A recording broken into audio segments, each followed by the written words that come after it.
That's how we build young people. Yeah, cut off kakra na ya tinitini. Yes, Ebusanfo, Salam Mustafa, the current national organizer of the New Patriotic Party. I confirm says Obama video no enye intro. But before then, Ebusanfo, I had Ghana 7 TVGH. Mess so now like comment, subscribe. Na so now turning on notification bell no, so that anytime I upload a video, BT we are Usambeka ebi ashwe. Na o see video say Obama pokwasi e post ye eno entina Ghana police for ni soldier for ni national security for ko bubu ni dan ni do ene bibia no. O say sa video no enya fake na onwa Salam Mustafa no oko funeral bisa ewo north recently na funeral na say no etuo ankrofo di ba ho na nya asem kitwa enti enye say Obama video no na ye false publication na say bibisa o si ono anani Felika Dochi gani na odi hu ye na second lenso no Salam Mustafa esa ka say na ushwe video say Obama pokwasi e posti here na utie nkrofo no omukasa utimi wa free north anase wa free tamale bia no utimi tie say na omuka dagbani ewo video nemu na dagbani no eye northern language enti ebe den na obeka say sa video no e false publication enti menye false publication esan say nkrofo omo video no mu no na omunye AI omuye nipa number 1 number 2 nkrofo omo video nemu no na omunka Niger Chrome kasa o na omunka Igbo na omunka Yoruba na omunka French na eye Ghana language dagbani na omuka enti si kire say sa nipa no sa nkrofo no omu Ghana ha etu a omukra no enye toy eye correct machine guns aya omukra enti say obi onye onukwa na ocha video no onu de post ni Facebook post since sembe fast video na makoye ho investigation na mo achi sankrofo ejetu no from musem no nipa wa post video no de won ko che no de Salam Mustafa say onu de ojinwa wonte ase na o see ade a NDC for ye no Gyimie na omo Gyimie o say Gyimie completely Gyimie 575% Gyimie na omo Gyimie na Salam Mustafa why are say wa baba kasa but I thought they be me feel say mu action is slow dodo yeah mu action is slow me feel say is slow ya chi youths bem yesa aye omoye party ma na me feel say mu anka bibi say no na mo organize youth organizers enye hwikra youth organizers nkwan o Greater Accra executives we hit the street in serious demonstration and about the numbers so but every now and then say we make a statement ya chi obi am make a statement if it will require say police station honum no mbekwa ko da ho overnight mu kona mu ko da ho but say every day asem no see we na mu continue radio so na mu kikema and they say yeah and the engine jaw Jinja, yes, and a discouraging profile now per se, almost supportive party no online. And they say, who online, won't understand Copobe Mumba online. Yeah, and the executives must be up and doing, yeah, for real, seriously up and doing. I am very, very important, extremely important.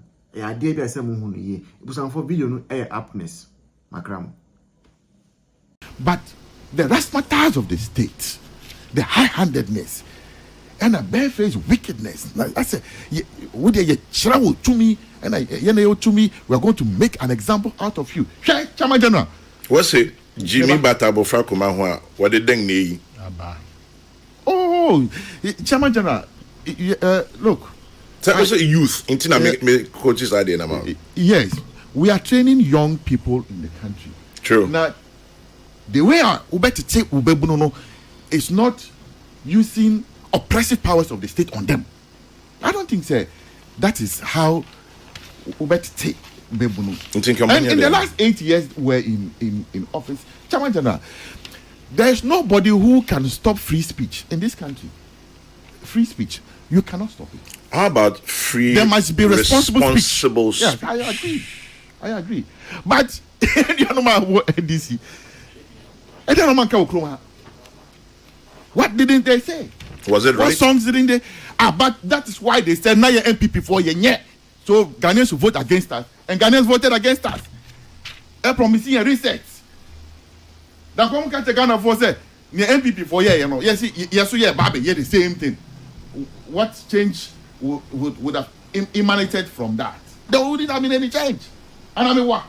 Because it would have been the same old one, him saying the same old bottle. So the Ghanaian people that said, that's Muslim Baby Gyimie said you, and the Yema we move and trust way. But because Ghanaian people wanted change, in the mode of research, anything on two about 8 year NPP.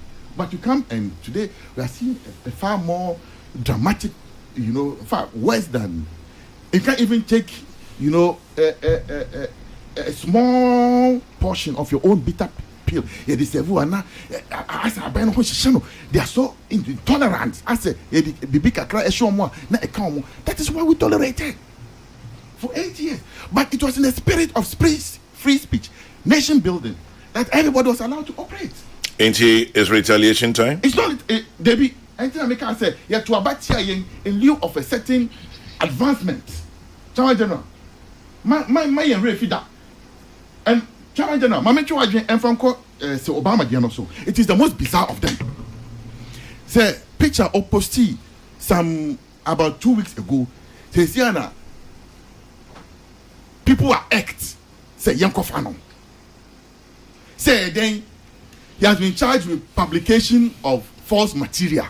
Say was post to sophisticated weapon into Yakofano to assist in investigation. Meanwhile, Chairman General, so Obama is not the originator of the picture. I'm saying what display. In Chonko Chairman be free.